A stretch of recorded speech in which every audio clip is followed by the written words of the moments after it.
Assalamualaikum warahmatullahi wabarakatuh. Saudara, kembali kita berjumpa di Jejak Semesta 65. Saudara sekalian, saya berharap bahwa kita semua dalam keadaan sehat walafiat dan selalu dalam lindungan Tuhan yang Maha Kuasa. Kawan-kawan sekalian, agak yang menarik dari perkembangan pilkada-pilkada di seluruh Indonesia sekarang ini semakin masif. Tetapi ada satu daerah yang selalu menjadi sorotan publik, terutama di daerah kota, khususnya di Jakarta dan sekitarnya, yaitu pilkada DKI Jakarta dengan calon-calon yang bernama besar, bahkan mantan capres, yaitu Anies Baswedan. Saudara sekalian, memang dari berbagai pengamatan, baik pengamat maupun lembaga survei, bahkan para tokoh-tokoh dari partai-partai yang mengatakan bahwa Anies masih mendominasi dan tinggi meninggalkan lawan-lawan yang calon-calon kompetitor dia bila mereka berlaga di DKI Jakarta, dan Anies kelihatannya sudah final akan mencalonkan diri kembali sebagai calon gubernur DKI Jakarta. Nah, saudara sekalian, berbagai dinamika yang terjadi bahkan hampir tiap hari layar televisi kita atau media sosial dihiasi. Salah satu berita yang penting adalah berita pilkada DKI Jakarta dengan tokoh yang paling banyak diperbincangkan adalah Anies Rashid Baswedan. Kemudian juga ada Ridwan Kamil dan lain-lain sebagainya. Nama-nama yang lain Ridwan Kamil yang kawan-kawan seakan tenggelam dengan pemberitaan yang begitu masif, begitu menjadi sorotan tentang Anies kembali mencalonkan diri sebagai calon gubernur DKI Jakarta. Saudara sekalian, sebagaimana juga kita ketahui bersama bahwa sejak kekalahannya di Pilpres dan sejak kekalahan juga di sengketa Pilpres di Mahkamah Konstitusi, Nasdem, salah satu partai yang mengusung Anies di Pilpres, menyatakan memprioritaskan bila Anies prioritas pertama bila Anies mau mencalonkan diri di Pilkada DKI Jakarta, walaupun secara resmi hingga hari ini belum dideklarasikan sebagai calon gubernur mereka. Kemudian disusul oleh PKS yang juga sudah dari DPW DKI Jakarta mengusulkan Anies sebagai kandidat atau calon gubernur DKI Jakarta, dengan tentunya ada calon-calon lain di kalangan mereka, kader mereka, yaitu terutama dari yang akan mendampingi Anies Rashid Baswedan seperti Mardhani Alisera. Saudara sekalian, yang menarik juga tiba-tiba menghentak PKB DKI Jakarta kemarin mencalonkan dan mengumumkan secara resmi deklarasikan Anies Rashid Baswedan sebagai calon gubernur DKI Jakarta dan kemudian dengan sejumlah pernyataan-pernyataan yang memberi dukungan kepada yang bersangkutan. Oleh karena itu sangat menarik saudara sekalian, karena ini DKI Jakarta walaupun tidak lagi menjadi ibu kota Indonesia, namun magnet dia masih menjadi pusat dari seluruh politik, epicentrum politik maupun ekonomi nasional kita. Nah, oleh karena itu selalu akan menjadi perhatian publik, khususnya terkait dengan dinamika politik lokal, apalagi nasional, dan kini adalah soal pilkada, dan pilkada salah satu akan mengikuti kembali mantan gubernur DKI Jakarta Anies Rashid Baswedan sekaligus sebagai calon capres 2024 lalu yang dikalahkan oleh Prabowo Subianto dan Gibran Rakabuming Raka, kini mencalonkan diri. Dan PKB, Partai Kebangkitan Bangsa, yang semula 5 kursi menjadi 10 kursi dari pemilu yang lalu, kini kemarin telah mendeklarasikan Anies Baswedan, dan hari ini Anies Rashid Baswedan berkunjung ke kantor DPW PKB.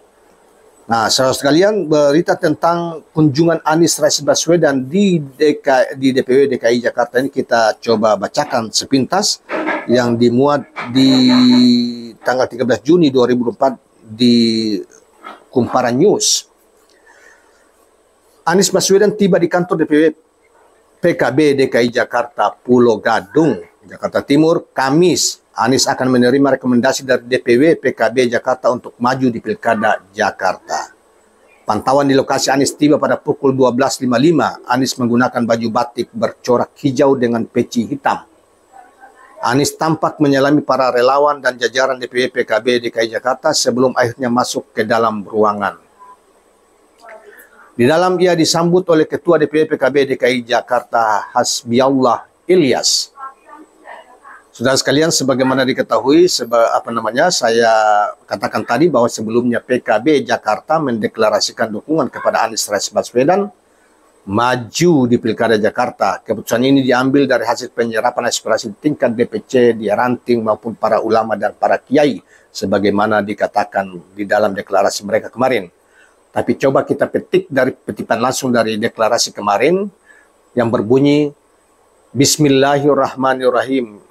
PKB DKI Jakarta memutuskan Anies Rashid Baswedan menjadi calon tunggal, yaitu untuk mencalonkan di 2024-2029 Pilkada DKI Jakarta. Dikatakan selanjutnya, dari sekian yang ada, dari sekian banyak yang mencalonkan ke PKB DKI Jakarta, alhamdulillah saya sebagai Ketua DPW PKB DKI Jakarta mendengar aspirasi dari tingkat ranting, PAC, DPC sampai tingkat DPW, dan hasil verifikasi dari Des Pilkada DKI Jakarta memutuskan mengusung Anies Rashid Baswedan. Saudara sekalian, saya kira demikianlah berita tentang itu. Saya kira soal Anies ini, ya PKB memberi dukungan terhadap Anies ini karena ada beberapa faktor. Pertama, mereka mengatakan bahwa aspirasi rakyat mayoritas DKI Jakarta itu masih ke Anies, dan itu dibuktikan dengan berbagai survei yang telah dilakukan, termasuk survei internal PKB yang Anies masih sangat tinggi diminati, dipilih atau dikehendaki oleh rakyat Jakarta untuk memimpin Jakarta atau DKJ Jakarta lagi pada periode kedua, yang dimana sebelumnya dia sebagai gubernur pada periode pertama, masih ada kesempatan periode kedua. Yang kedua tentunya saudara sekalian adalah mereka ini punya fakta, ada Anies Rashid Baswedan adalah capresnya PKB, di mana berpasangan dengan cawapres Muhaimin Iskandar, ketua umum PKB pada Pilpres yang lalu, dan mereka memiliki kedekatan yang sangat luar biasa, mungkin juga secara aspiratif. Bahkan mereka mencalonkan Anies itu diduga membuat PKB mendapatkan tambahan kursi 5 kursi menjadi 10 kursi di DKI Jakarta maupun di DPR RI. Oleh karena itu Anies dianggap sebagai masih magnet penting dari dari pilkada khususnya di DKI Jakarta. Dan Anies juga memiliki kedekatan aspirasi yang relatif sama, yaitu aspirasi Islam kanan tanda petik dibanding misalnya PDIP Islam tengah kiri, atau mayoritas pendukung PDIP adalah bergeologi tengah kiri, sementara PKB boleh dikata di tengah tapi ke kanan. Nah, Islam yang berakar dari akar kultural Nahdlatul Ulama.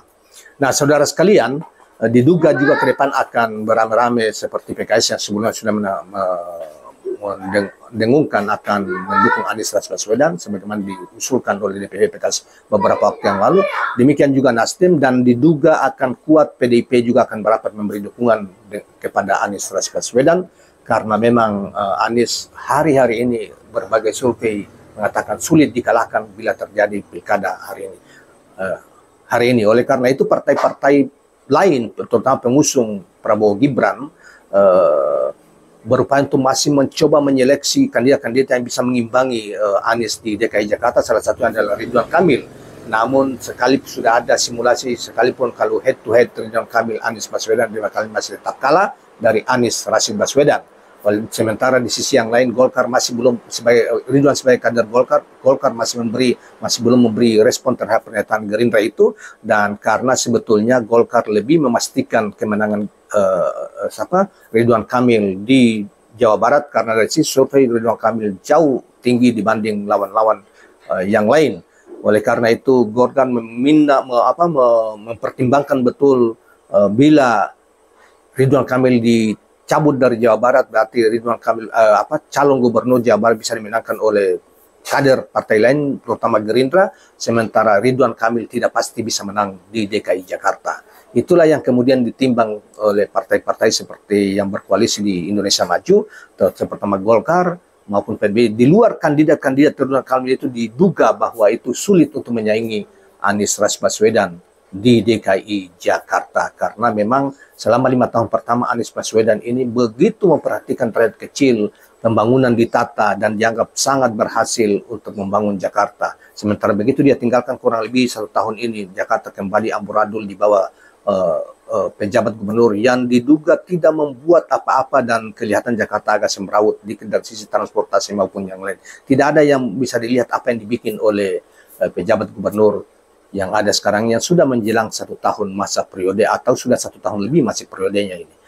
Demikianlah kawan-kawan sekalian apa yang kita sampaikan pada kesempatan ini. Mudah-mudahan menarik kita, menarik. Dan jangan lupa subscribe, like, dan share channel ini. Assalamualaikum warahmatullahi wabarakatuh.